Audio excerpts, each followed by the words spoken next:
Season 40, Winners at War. Okay, folk, it's time to recap episode 12. I don't know if this is really a recap that I do each week. It's more kind of just an evaluation of what on earth I saw. My perspective, my take on what folks were doing during the game. And this episode doesn't disappoint. It begins with footage of Ben and Jeremy. Jeremy saying something to the effect of how Ben is being such a baby. And I think it's important to talk a little bit briefly about the damage that acting the way Ben has acted does to Ben's game. Even if his emotions are so raw and so powerful and that could be justified in real life, the expression of them in the way that he chooses to do so takes away from his ability to continue building relationships and maintaining bonds that are necessary when it comes to choosing who to vote out. It's a simple concept, so difficult to implement. And Ben is doing so badly, if he's even trying to do better. Sometimes I don't think some of the players of Survivor, and many of us, have the ability to manage our emotions at all. Never mind as well as they need be managed to be effective in this game. So be it. Bye, Ben, at some point. Right off the bat, early in this episode, Sarah confronts Tony. She is obviously caught off guard by all the whispering at Tribal Council from the last episode, and Tony's choice, Tony's kind of influence, really, to get Kim voted out. Part of why I think Sarah has reacted as emotionally as she is reacting to Tony, and that we see right here in the beginning of this episode, has to do with what I talked about in another short clip that I just posted related to this. The bond between Kim and Sarah. Powerful stuff. Might be the most important footage that's made it to air, or that didn't make it to air, that has been publicized since Survivor began. I don't know, we can make arguments that there are more powerful scenes, but this scene between Kim and Sarah, I highly recommend you watch, listen to my take on it, if you really want to try to understand some of the dynamics of the game and the impact on the people who play it. But here, in episode 12, as Sarah confronts Tony this emotionally, you might argue she can do that because cops are us. She and Tony have that strong bond that can't be undermined in the midst of this game. And while I would not disagree that their bond is strong, I would disagree that she can do that with the she can do that part. It's not that it might undermine the bond between she and Tony, but it approaching him that way doesn't do what might be necessary to strengthen that bond. I can hear some of you now arguing that because it's honest and because we see Tony reacting positively to it, that that's part of their dynamic and that it might actually have increased their bond. Because Tony knows she's being real with him. So the key is to confront Tony in a way that enables him to know you're being real with him, but without shaking, possibly, his concerns about whether or not you two can continue forward the way you have clearly agreed to work together. Sarah feels at risk. Sarah feels as if she and Tony are in jeopardy in the game now that Kim is gone, more so than they needed to be. And Sarah is really, really upset, angry that she, Sarah, may now be a target before Tony. And she confronts him by taking things outside the game with that "I'll never speak to you again" type emotional reaction. That is, I don't know, it's one of the things I have the most difficulty with respect to people's choices when they're playing Survivor. When you take it outside the game, if the player you're confronting that way recognizes the absurdity of your comments and that you are threatening to be something negative when Survivor is over, it signals a lack of understanding of what it might take to end the game. And the truth is, at some point, Sarah or Tony has to be voted out by the other one, or is likely to be. I mean, the idea that they would be the last two because they've agreed to take themselves all the way to the end is a toughie. Something usually, almost always, will happen where one has to go before the other. And if one is undermined by the other, for the person who is undermined to be so angered and so responsive emotionally, suggesting they'll never speak to them in real life, I don't know, it for me somehow undermines the game a little bit, takes away from the genuine pleasure of playing Survivor really hard. And in this case with Sarah particularly, who has been so emotionally challenged and damaged outside the game by jurors' ignorant perspectives by taking Sarah's gameplay personally, then it's tough watching her play outside the game too. For me personally, it is just a tiny insight into Sarah's capability of playing the game at a particularly high level. That ability to detach from feeling insulted, feeling personally jeopardized, feeling threatened by someone with whom you've partnered. I think that has to be wrestled with prior to coming into Survivor to play it at the highest level. I love Sarah. I love Sarah. I love Kim. I love many of these players, and I love their gameplay. And I love what these emotions say about who these people are really. I feel it. I'm a very, very sensitive person myself. It's odd for me to say, oh, I'm a good person, etc., because I don't really care at this point what you think of me, as you might know. But I have been impacted by the way people, I don't even want to use the word think, because I think sometimes the ignorance is so broad that there really isn't a lot of thought put into it. But the way people react, believing they understand me or believing they know something about me when they don't, has been impactful. So I get what's happened to Sarah. I get what happens to these players. And I want so badly for them to be able to separate and play hard in the game so we can watch it and enjoy the heck out of it.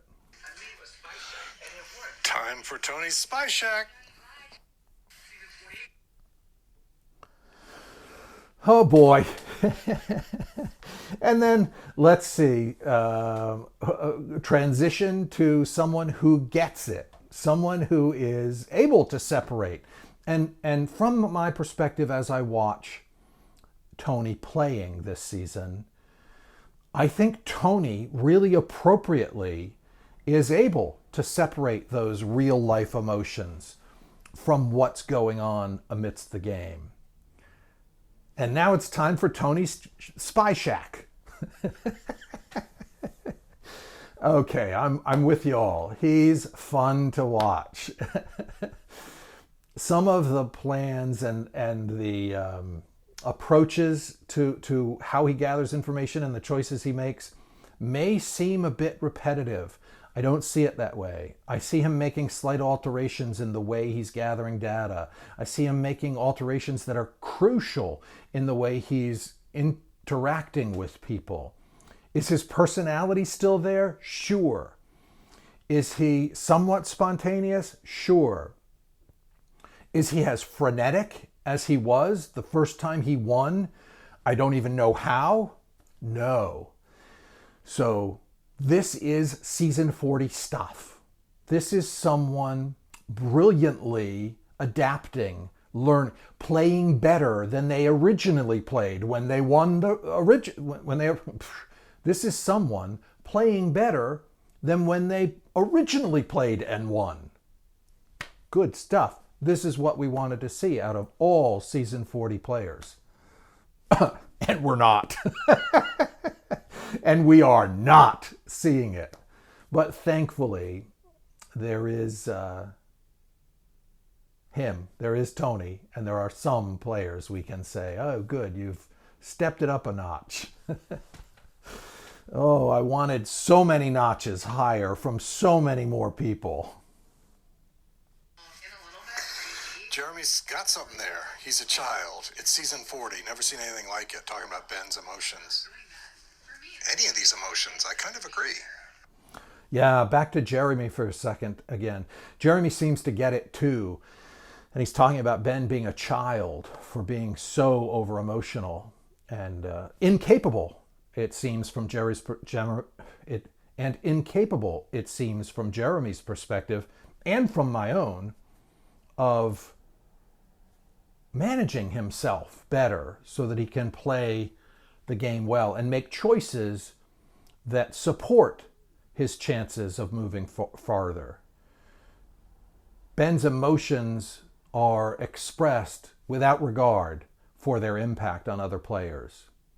That's a huge sign of horrible gameplay. They're all saying they want to take out Tony. Will they? Oh, one thing I love about this episode is all the talk of taking out Tony.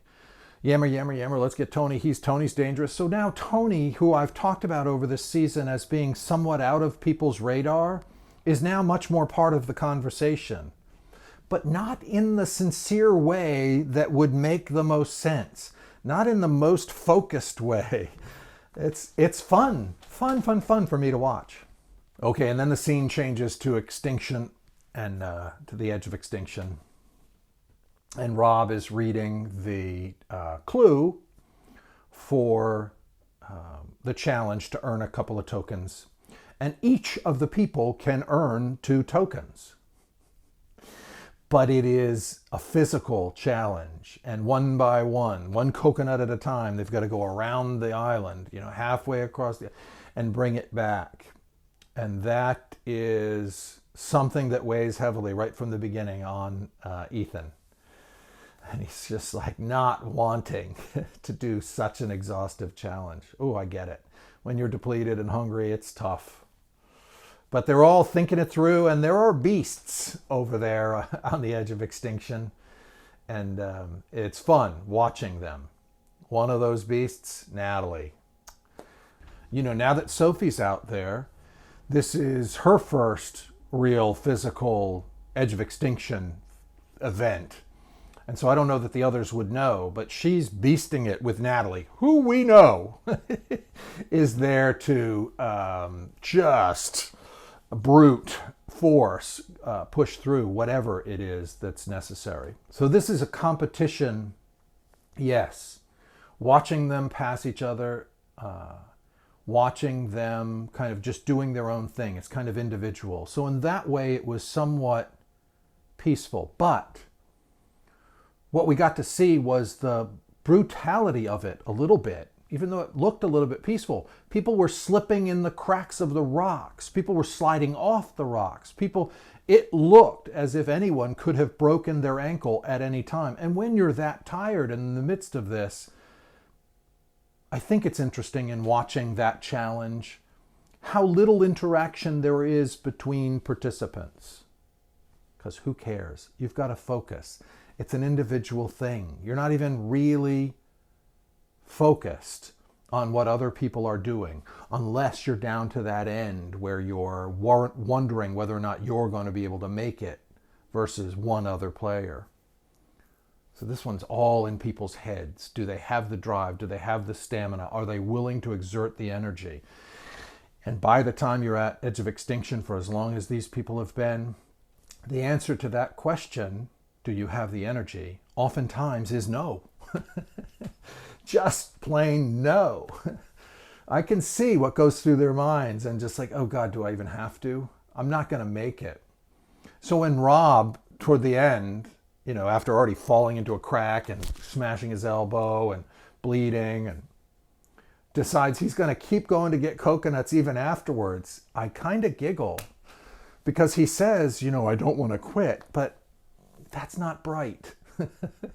Save your energy. You're not quitting. The game was the 6 first people get their 2 tokens. If you're not 1 through 6, it does not benefit you in any way whatsoever to keep exerting energy and going back and forth and risking more damage over those rocks, to carry coconuts back and forth. It's a simple part of the game. It's a challenge. And it's over once that 6th player has brought back their 20 coconuts.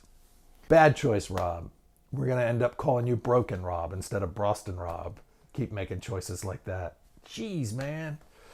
Fun watching Nick point out that this time when they're back obviously in the game now, I'm talking about outside of Edge of Extinction. Now we're back in the game and Nick is talking about this being a time to look for cracks. And I think he's right. There's a lot going on. Jeremy's bothered by Ben. There's an emotion going on between Sarah and Tony because Tony made a choice without Sarah's approval. And there's just a lot happening that lends itself toward looking for a crack.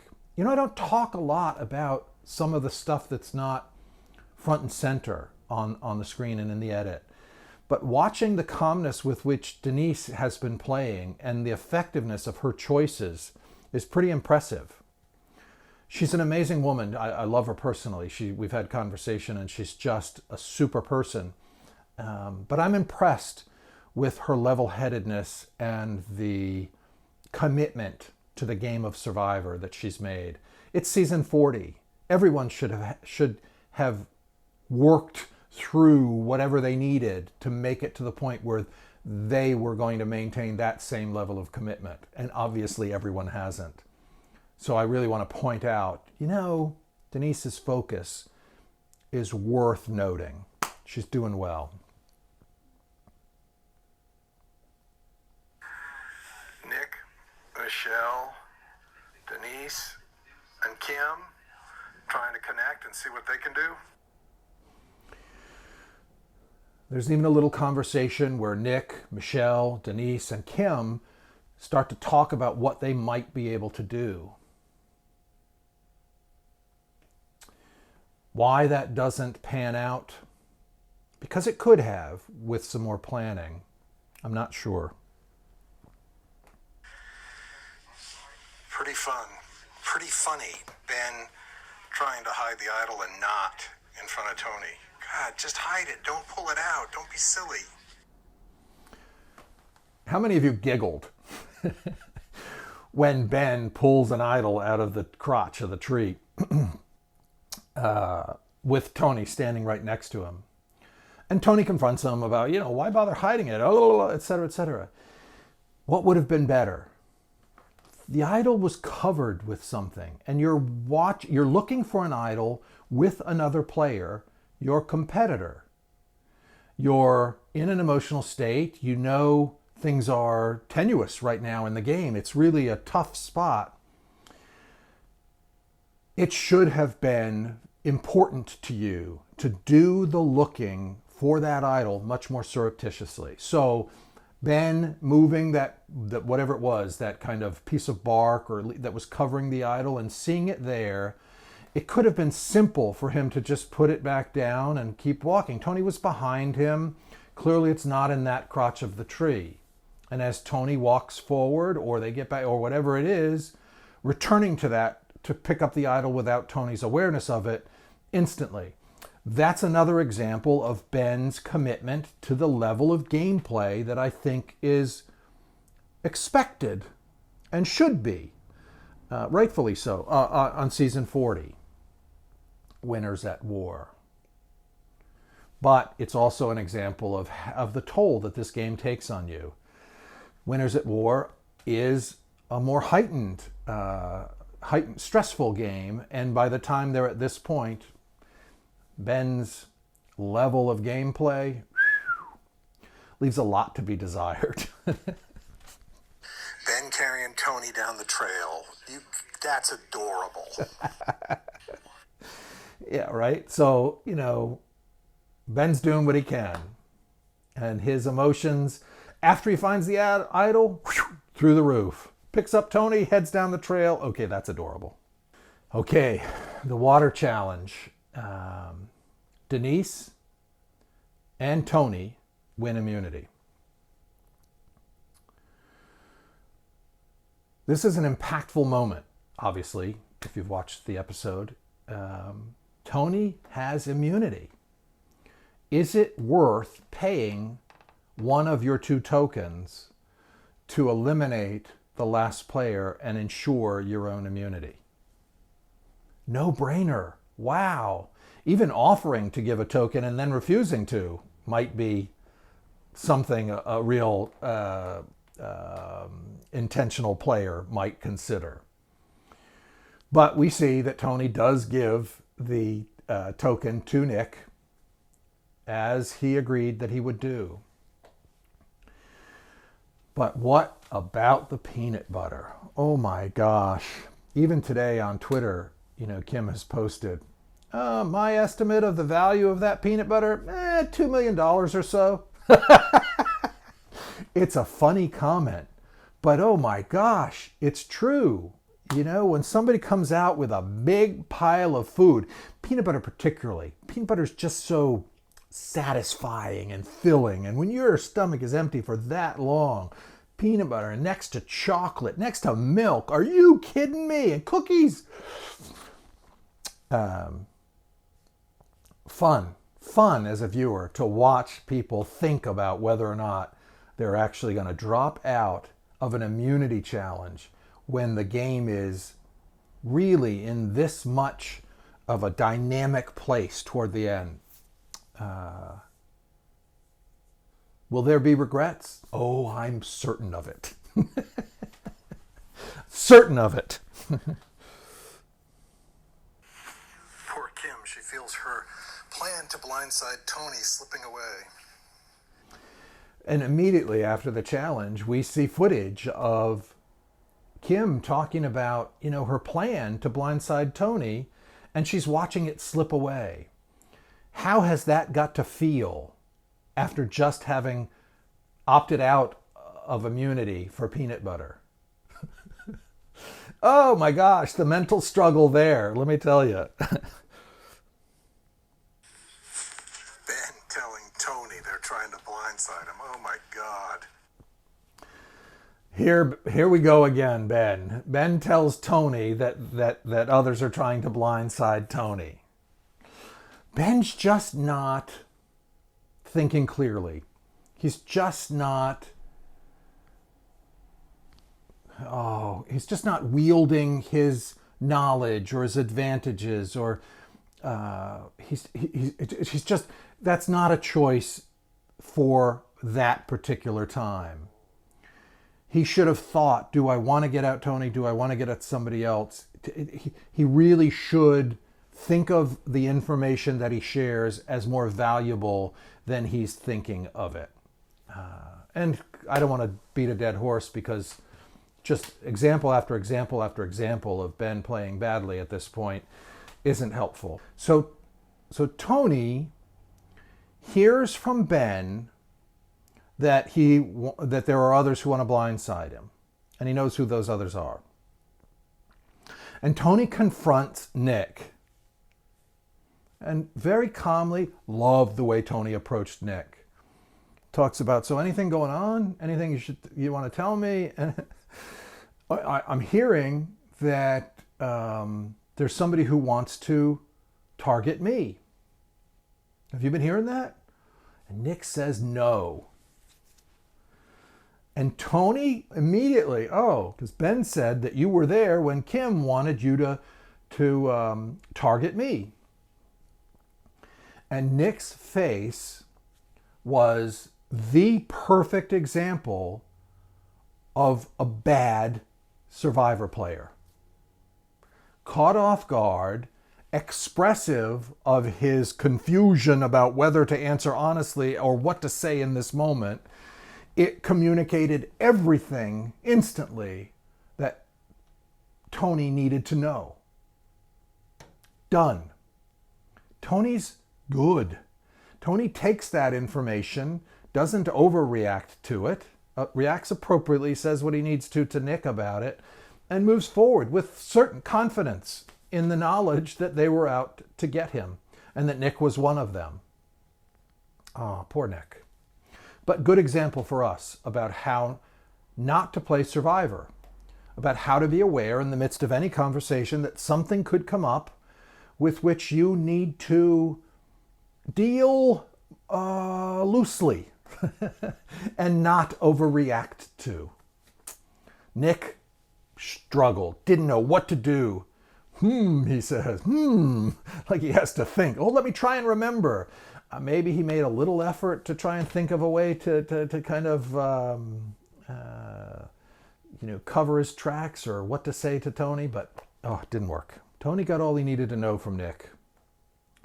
And then Tony approaches Ben, and Tony needs to try to get Ben and Jeremy, who certainly aren't interested in being on the same wavelength with one another, to vote the way Tony wants them to.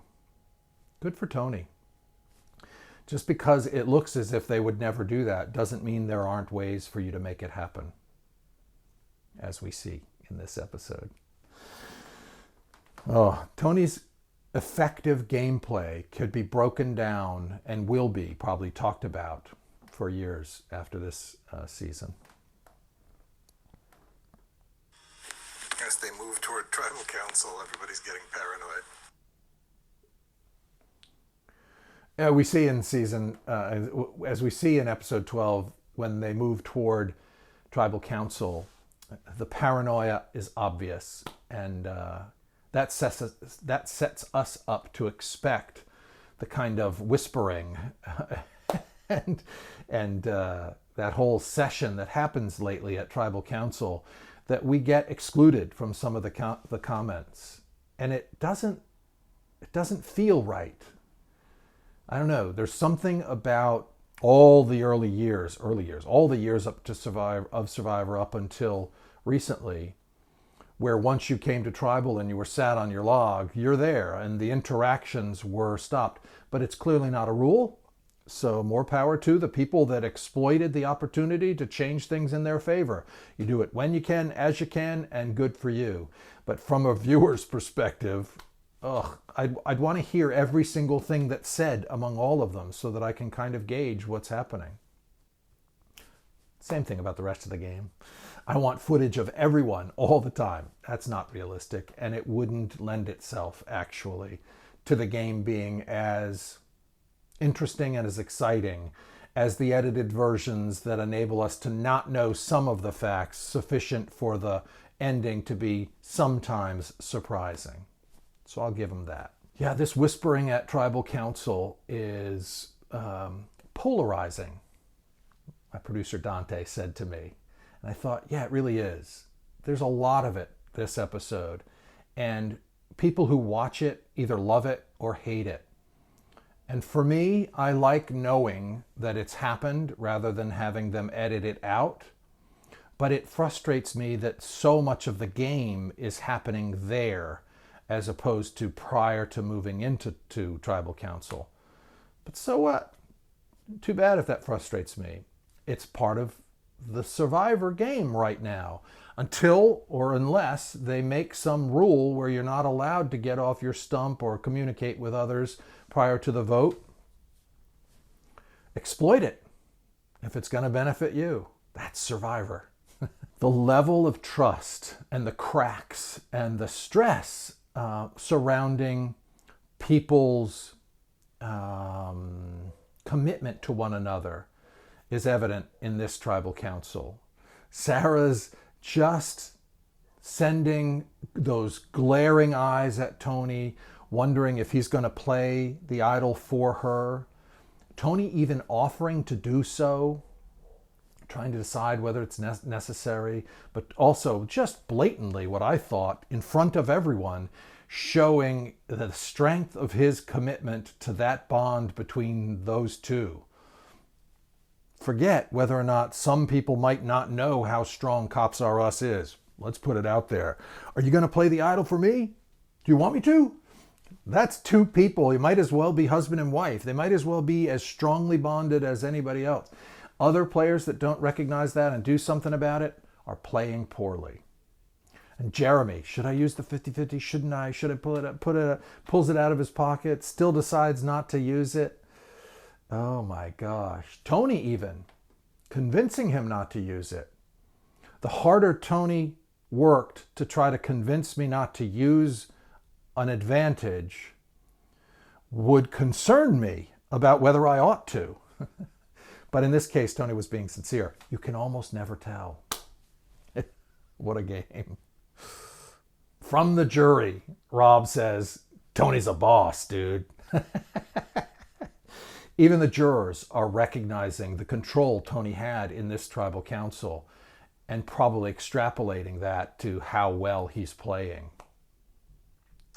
It's fascinating. He's head and shoulders above most of the other players right now, if not all of them. What a fun episode for me from the standpoint of appreciating the effectiveness of Tony's choices. There were lots of other things that I pointed out and I was drawn to, particularly with respect to who Sarah and Kim are as beautiful people and the footage that I saw online about them. But in this episode itself, no one can deny what a skillful player Tony is. Wouldn't it be great to think that if he wins, we could think of him as the best player of all time? It's too bad we won't be able to do that since I'm not in the game. 80% of you who are listening to these videos have not subscribed to my channel.